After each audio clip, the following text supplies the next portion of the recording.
HRN listeners. As we celebrate our 15th year, we are deepening our commitment to giving voice to the next generation of food systems storytellers, and we need your help. Our internship and fellowship programs help activate new possibilities for underrepresented and underestimated young people through experiential journalism, audio engineering, and production training.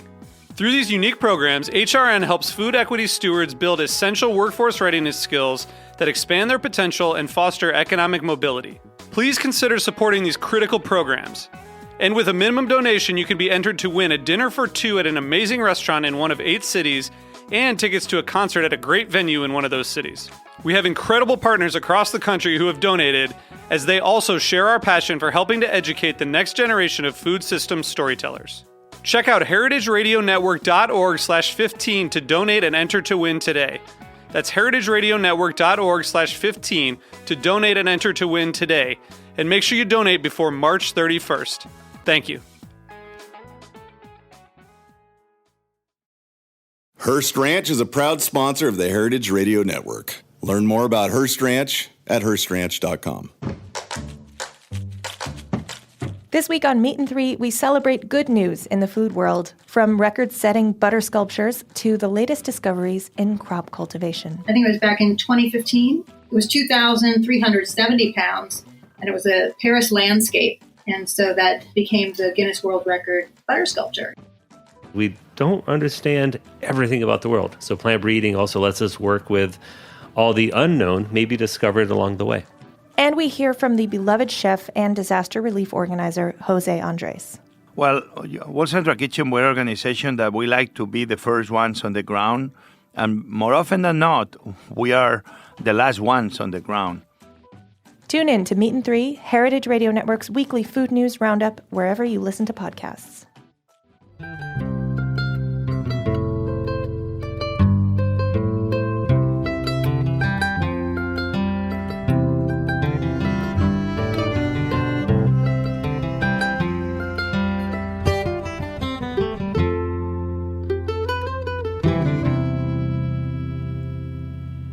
All right. Hello, this is Lisa Held coming to you live from Full Service Radio at the Line Hotel in Adams Morgan, Washington, D.C. And you're listening to The Farm Report, a Heritage Radio Network show about the people, processes, and policies that shape how food is produced today. So my guest today is Nancy Hayden, co-owner of The Farm Between in Jeffersonville, Vermont, and co-author of the new book, Farming on the Wild Side: The Evolution of a Regenerative Organic Farm and Nursery. And the book just came out in September. Nancy, thanks for coming on the show. Thanks for having me. So congratulations on the book release. I'm sure you were working on it for a while. Yes. And writing a book while also farming seems like it would be quite the endeavor, no? Yeah, it was a little challenging, but I did a lot over the winter time so that I had a little more time, or we did. Right. Yeah. Well, and you're a farmer, but you were also a professor for a long time, is that right? Yes, I was. I mean, that was the reason we came to Vermont. I got a job at the University of Vermont. What did you teach? I was in civil and environmental engineering. I was an environmental engineer, so teaching things like water and wastewater and treatment and cleanup of waste sites and things like that. So. Wow. And then how did you get into farming? Well, John was, I guess, he stayed home with the kids and did his own thing here with the farm, and I helped out. Okay. So that was kind of the how we got going, and I got more involved as time went on. And then when I retired, I kind of, started doing a lot more with the nursery and things like that. So. Right. And at this point, how long has your farm been in operation? We've had 28 seasons. Wow. Okay. So that's an accomplishment, almost 3 decades. Yeah, it's been a while. Yeah. So, I mean, I want to ask you about the farm, but, we're sort of talking about it in the context of the book release. And I think a good place to start would be, what does wild mean? So the book is called Farming on the Wild Side. Why is that word wild meaningful? Well, probably the best way to describe it is like from an ecosystems perspective. So creating wild spaces within the farm and wild spaces that are going to offer a diversity of plants, that will also offer diversity of food and habitats and shelter and protection for insects, birds, and other wildlife. So a good example might be around when we first moved in, they were treating the stream, the seasonal stream, as a ditch and just digging it out all the time and mowing right up to it and right up to the edges and things like that. And you could lose a lot of soil when you had a rainstorm. And with the soils here in Vermont, when you lose soil, you also put a lot of phosphorus into the water, and that can make its way to Lake Champlain. And so why mow? Let the woods and the forest and the shrubs and trees grow up around the stream. It protects the aquatic organisms. It keeps it shady. It protects the banks. So all these kinds of, so that's like a good example. But there's also the edges of fields, wildflower meadows we let come back. Not mowing in between our rows of our apple orchard. You don't need to do that. Yeah. So there's a lot of like just creating that wildness on the farm. But I think in another way, it was also, as kids, we loved the wild spaces in our neighborhoods, always searching out the places where there was woods and streams and things like that. And so kind of letting the wildness come back to the farm is also a way of kind of keeping that wildness in ourselves too. Yeah. And then probably the last thing that, is another maybe a little metaphor is, we're farming with this somewhat managed chaos. And it's a bit of a defiant, wild act. So I think the farming on the wild side fit, from the most practical, ecological perspective, but then it also fit a little bit more metaphorically as well. Right. So. To me, that just sounds like farming in a way that sort of matches the way that life actually works, right? Managed chaos is, I think you could use that to describe most of what our lives look like when, you try to control things that doesn't go well, right? But if you just kind of lean into the managed chaos, maybe it's a little bit easier. Right. Exactly. Yeah. And it's interesting to me, you talking about the, for instance, along the stream, not mowing, leaving that to come back and all the benefits of that space. Why do you think it is most farmers would mow that? Like, if these spaces are beneficial to a farm and it's more labor to mow or get rid of these wild spaces, why has it become the sort of standard to tame and get rid of those wild spaces on a farm? Well, in Vermont, a lot of farmers, they're farming right up to the edge of the stream. So they're haying, they're taking the hay. If you, let 20 feet of that stream edge go to woods and stuff like that, you're losing, some of the hay or the corn crop or whatever it is you're trying to grow. So I think that's why a lot of farmers do that, even though in Vermont, you're not supposed to. There's rules that say you shouldn't do that, but people still do it. Right. And I think for us, we weren't growing corn, we weren't haying, so we were, growing vegetables and fruits and things like that. And we recognized, as ecologists, we recognized the value of having these wild spaces because you get a lot of insects. And some of those can be pests, but a lot of those are beneficial insects too. And then you get the birds that eat the insects that rely on. There were almost no birds when we moved into this farm. Everything was like cleaned out. There was no trees or anything. And, the bird life that we have now is just phenomenal. And they're doing a lot of the pest management for us. So, they're our allies. Right. Well, and I mean, are there challenges though that come with farming this way? In terms of, I mean, I was going to ask about pest management, and you're saying it might actually be better because the birds come back and they help you. But do you ever have major pest problems? And when you do, how do you deal with them if you're not using pesticides? Well, we have a diversity of crops. So if we do, sometimes it's not, as John likes to say, it's not all unicorns and rainbows at the farm between.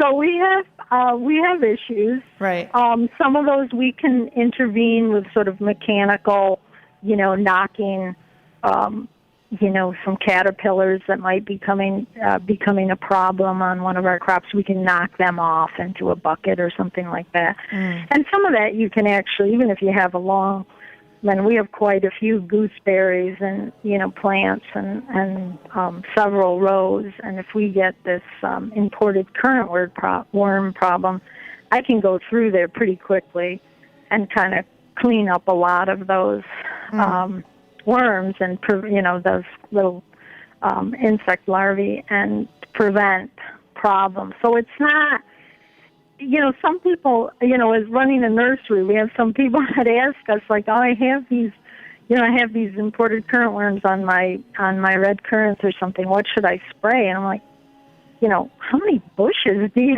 have? Just go out there a couple times a week and knock them off. But people are like, they kind of, we're so ingrained to jump to the chemicals. Yeah. When so often, in some case like that, you can just knock off the problem by hand. Right. And then the other thing is sometimes they're there in very small numbers, and the birds and other parasitic wasps and stuff like that are dealing with the problem. So, it's not that big of a deal. So they can kind of be there, and you can just let them. From an ecological perspective, you want some there. Right. Because if you don't have any there, then what do the beneficial insects and birds and things like that, what are they going to eat, during those times? So from an ecological standpoint, you want a low level of these so-called pests. You don't want the big outbreaks, because then it can cause some economic damage or even damage the plants and stuff like that themselves. So right. Well, and what about crop diseases? So I know you're growing a lot of fruit, and I know that fruit trees, a lot of growers say that they're very hard to grow organic. And right now we're seeing a lot of farmers are dealing with apple disease. The abbreviation is RAD. I can't remember what it stands for. Rapid apple decline, maybe. And then, orange growers in Florida have been battling citrus greening for a long time. Do you ever have issues like that in your orchards? Well, so one of the first things that a lot of our trees are disease-resistant varieties. So we put, kind of specifically, we didn't put in Macintosh apples because they get scabbed really bad, and which can actually kill the tree. So if you're not using fungicides and things like that, then you're going to have that problem.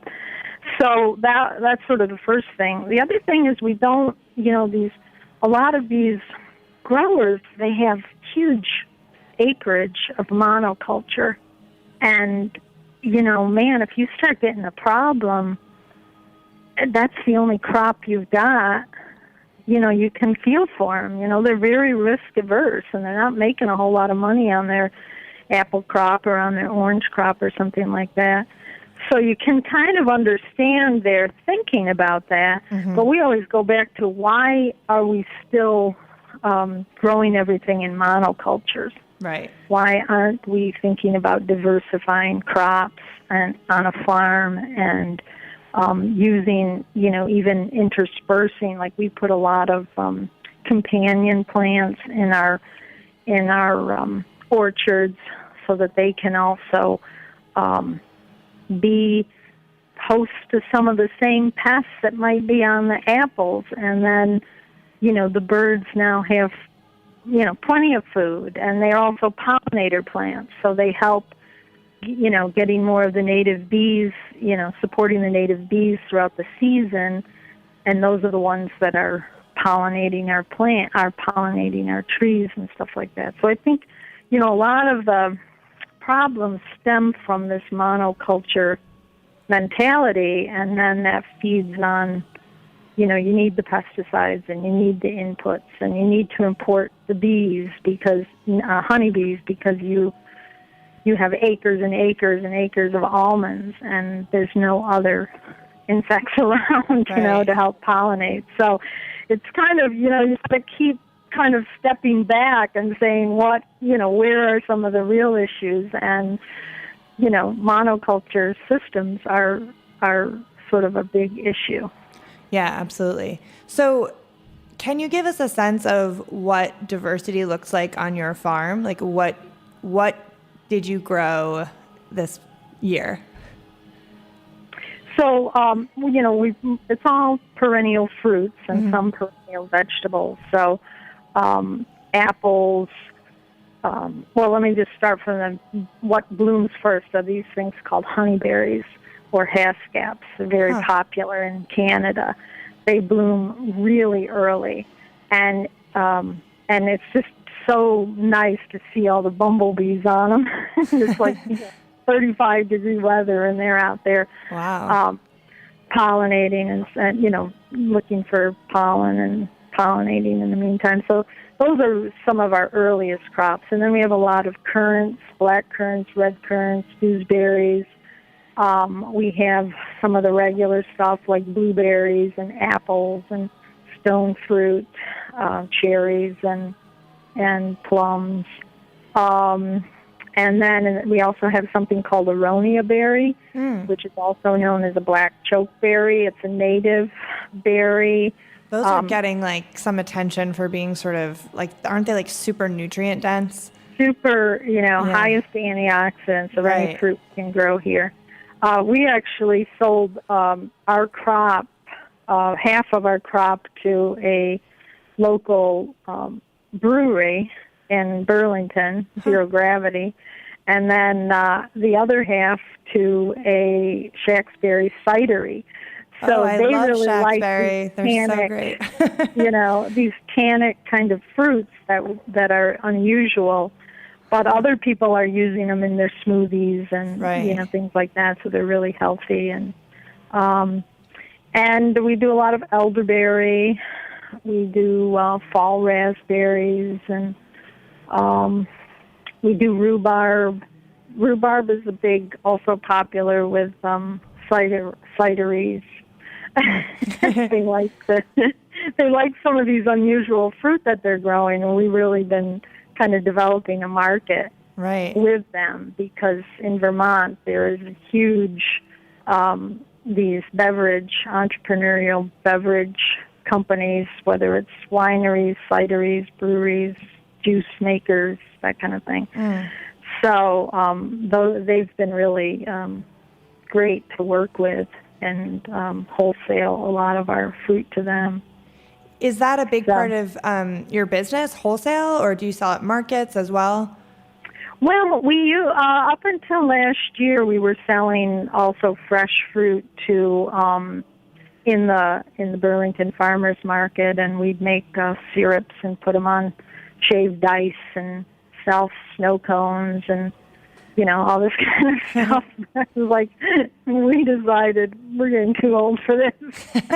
The young person's game, loading up the truck every Saturday, and so we've been able to sell all of our fruit that we used to try to sell fresh. We've been able to sell all that wholesale.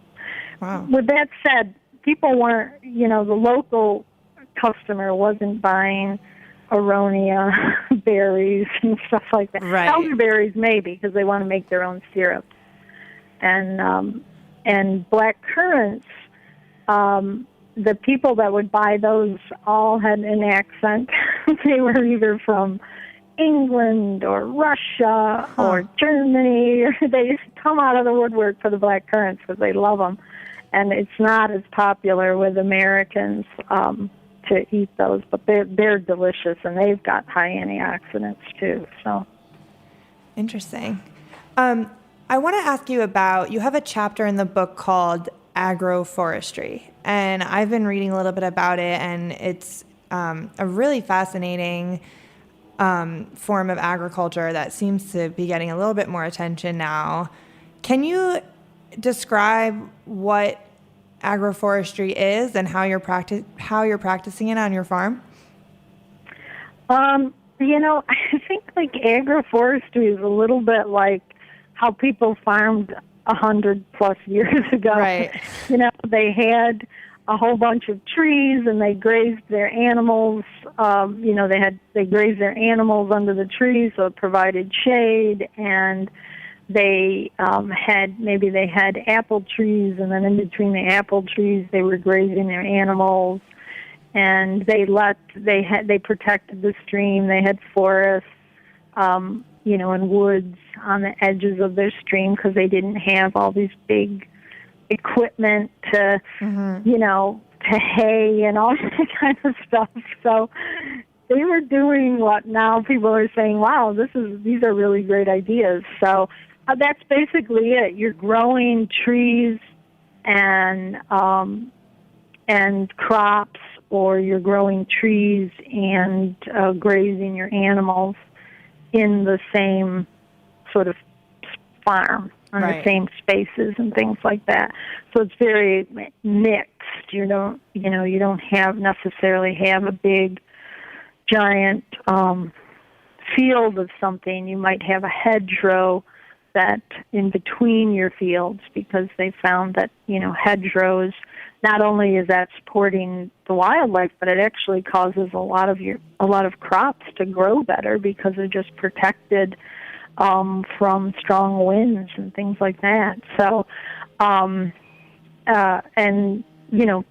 mentioned the streams. Protecting the streams is another good example. Grazing your animals. We've done a lot with, we have draft horses. This was the end of their cycle. When we were doing vegetables, that it was good to have them for some plowing and things like that. But now that we're all perennials, they pretty much just do a lot of grazing for us. In between the rows of apple trees, we can have them graze in our orchard, and then we can plant alley cropping, it's called. It's another agroforestry technique. So you plant in between the rows like an annual, or we did last year, we had a contract to do the high CBD hemp, which is a craze in Vermont. Seems like it's a craze everywhere. It is. Incredible how fast we did it it's last year, but we're like, no.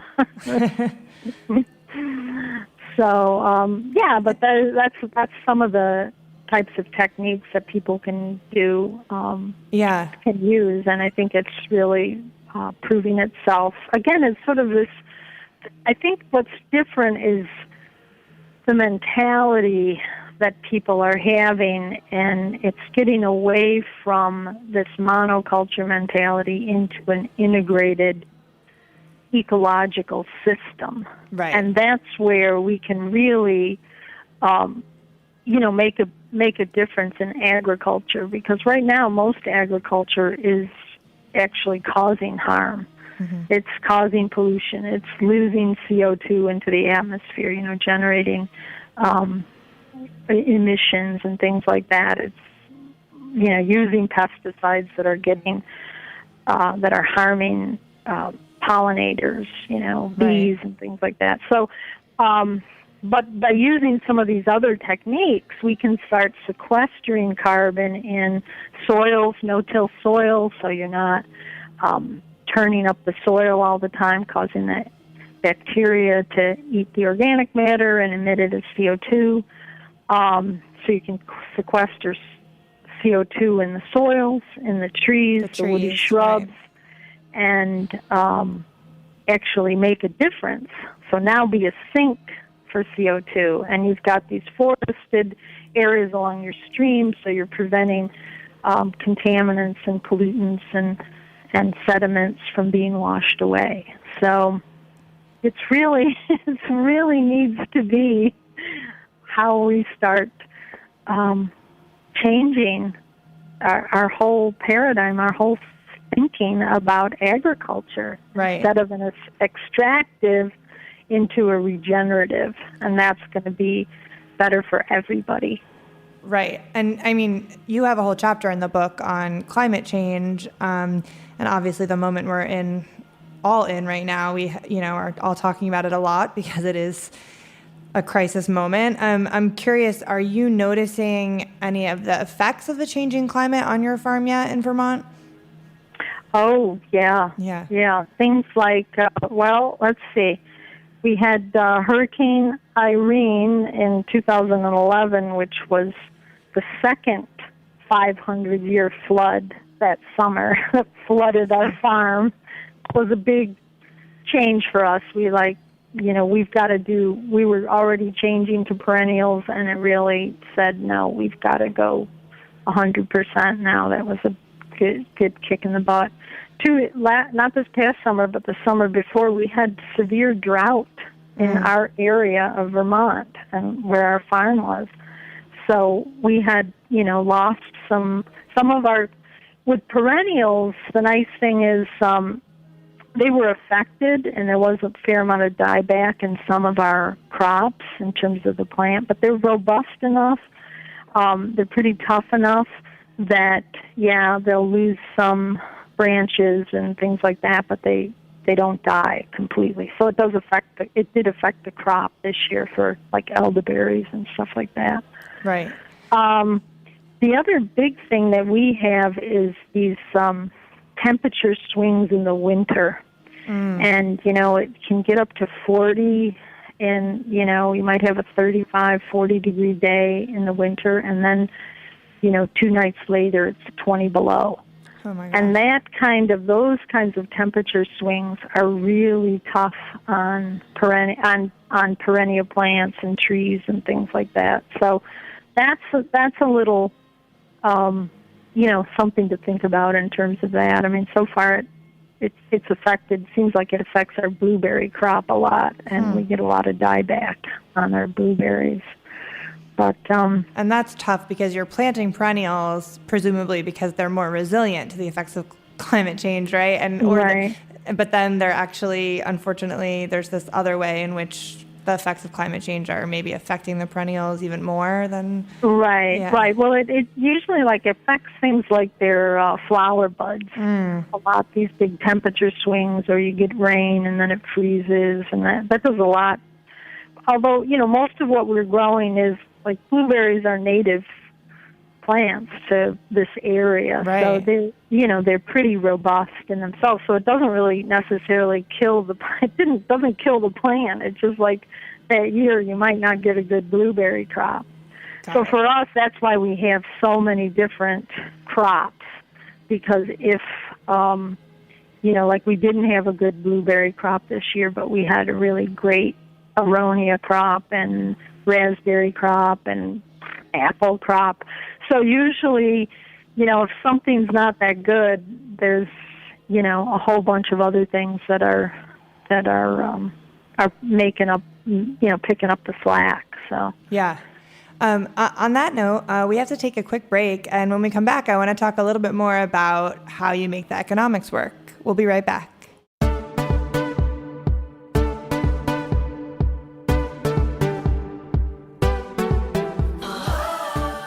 Hearst Ranch is a proud sponsor of the Heritage Radio Network. The Hearst family has been raising cattle on the rich, sustainable native grasslands of California's Central Coast for over 150 years.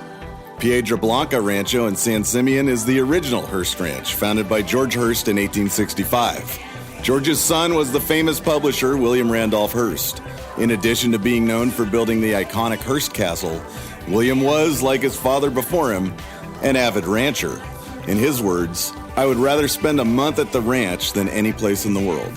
Thanks to one of the largest land conservation easements in California history, a joint effort with the California Rangeland Trust, the American Land Conservancy, and the state of California. The working landscape at Hearst Ranch will be preserved forever. Learn more about Hearst Ranch at HearstRanch.com. Join Heritage Radio Network on Monday, November 11th for a raucous feast to toast a decade of food radio.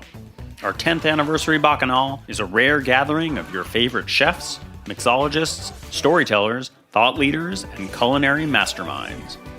We'll salute the inductees of the newly minted HRN Hall of Fame, who embody our mission to further equity, sustainability, and deliciousness.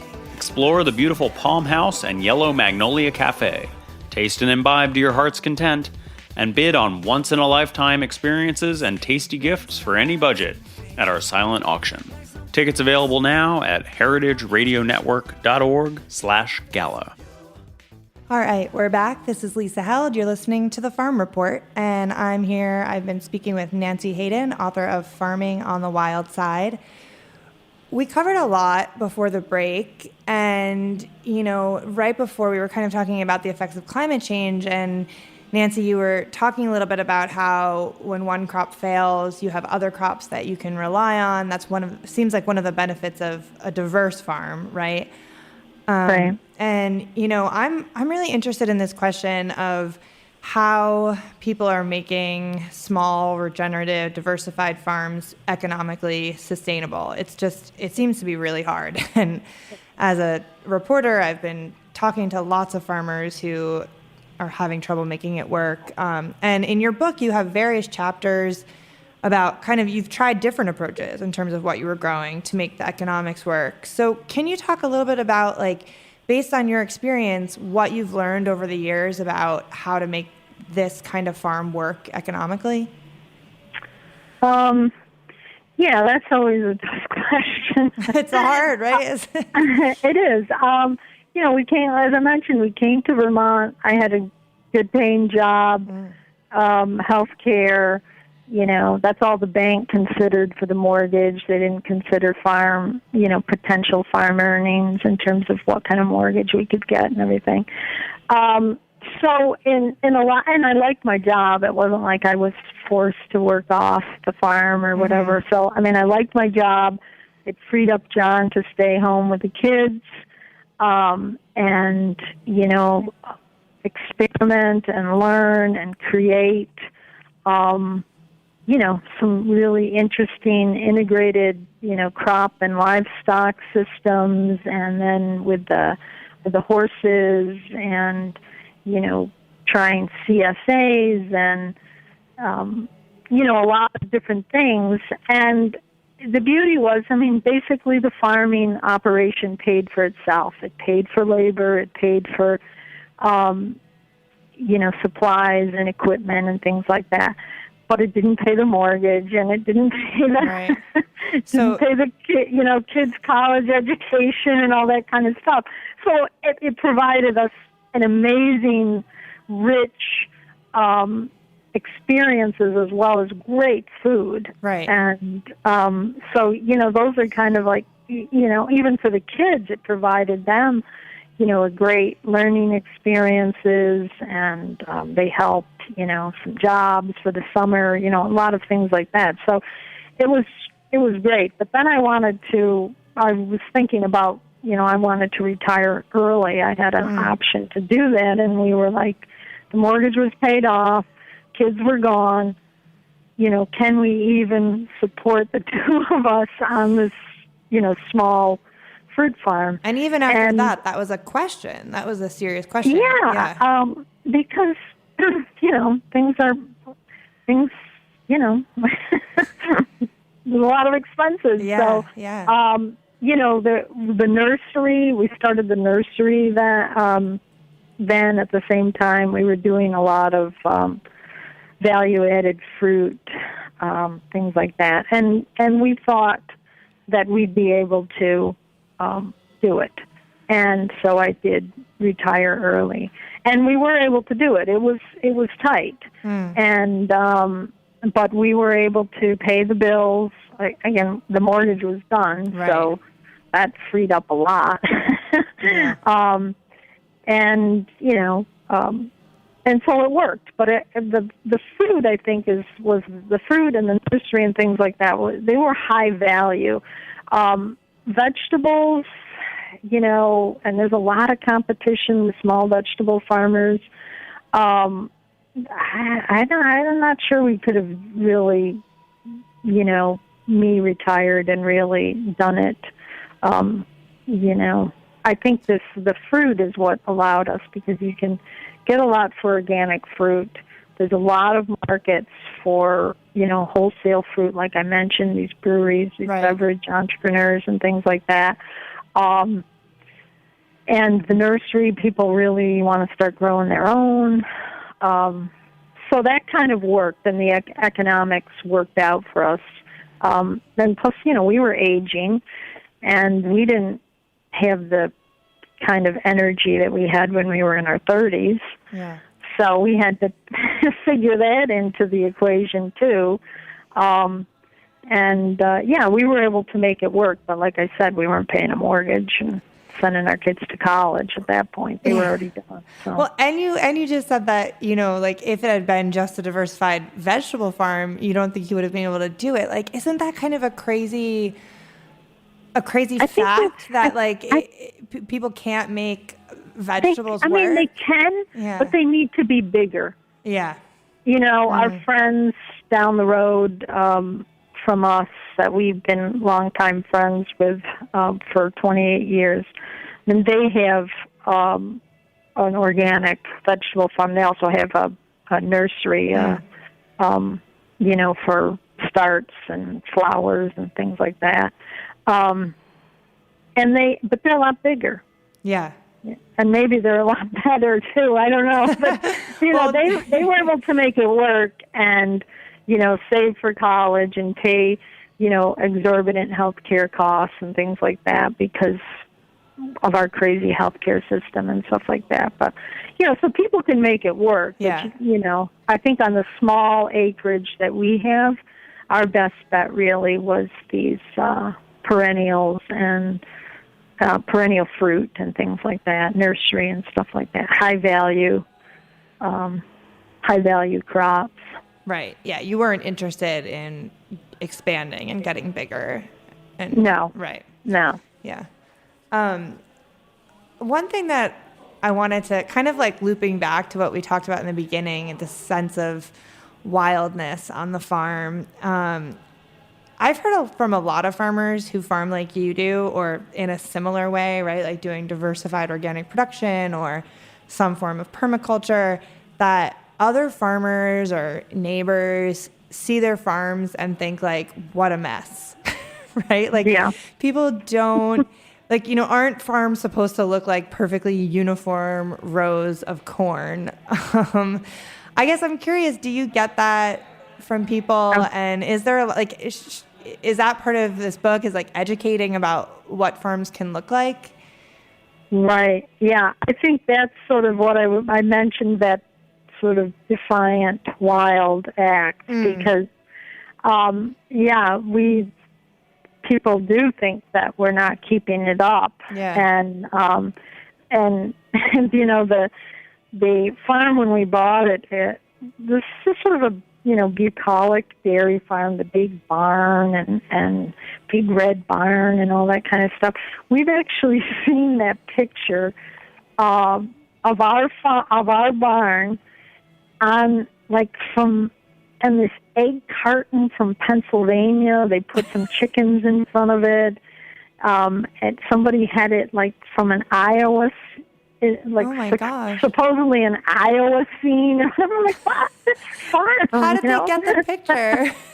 Because they think that is the, bucolic, the way a farm should look. And the bottom line is, the farmers that had the farm before us, the dairy farmers, they went out. Yeah. They couldn't make it in the 80s. They had to go out. So it wasn't a profitable, productive farm.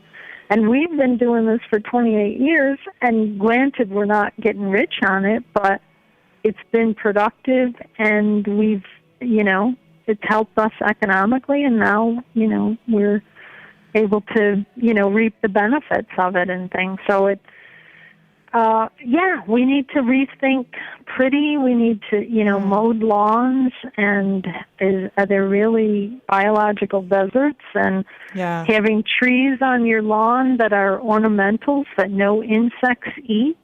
I mean, what kind of thinking is that? They're not doing anything. They're not doing what they're supposed to do. And people wonder why they don't have any birds. Right. So, it's all connected. And I think that's what we were trying to really say in the book, is really thinking, getting out of our mindsets that we have, whether it's pesticides or lawns or whatever, rethinking this ecologically and what makes sense for, your own patch of land that you manage. And whether it's a lawn or a big farm, and really, kind of going against the grain, really, because, we're not doing things correctly now. Right. So do you... Yeah, I can imagine other farmers saying the same thing. Yeah.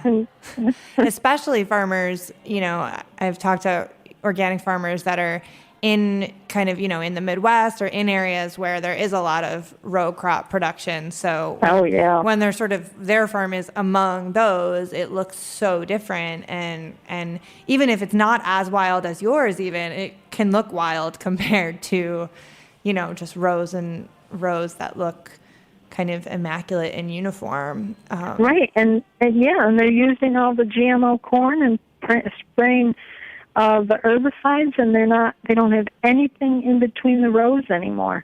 Yeah. And what's the problem? Well, now we don't even have butterfly populations because they have nothing to live off in the Midwest. So it's all connected. Yeah. Yeah. So who do you see the book Farming on the Wild Side? Who is it for? Do you think it's for farmers who want to follow you and kind of farm in a similar way, or do you see it as being for like a larger population?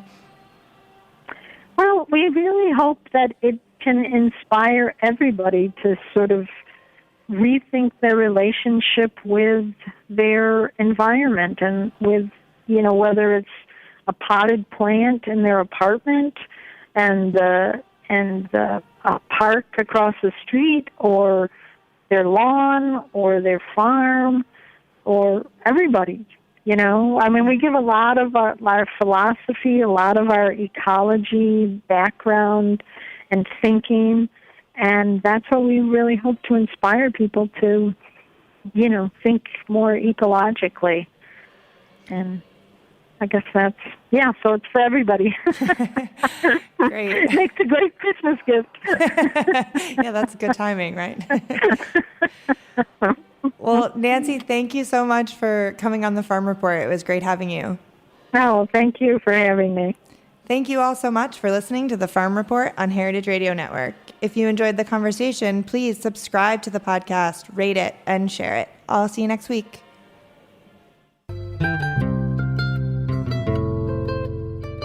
This program is powered by Simplecast. Thanks for listening to Heritage Radio Network, food radio supported by you. For our freshest content, subscribe to our newsletter. Enter your email at the bottom of our website, heritageradionetwork.org. Connect with us on Instagram and Twitter at heritage_radio. You can also find us at facebook.com/Heritage Radio Network. Heritage Radio Network is a nonprofit organization driving conversations to make the world a better, fairer, more delicious place. And we couldn't do it without support from listeners like you. Want to be a part of the food world's most innovative community? Subscribe to the shows you like, tell your friends, and please join the HRN family by becoming a member. Just click on the beating heart at the top right of our homepage. Thanks for listening.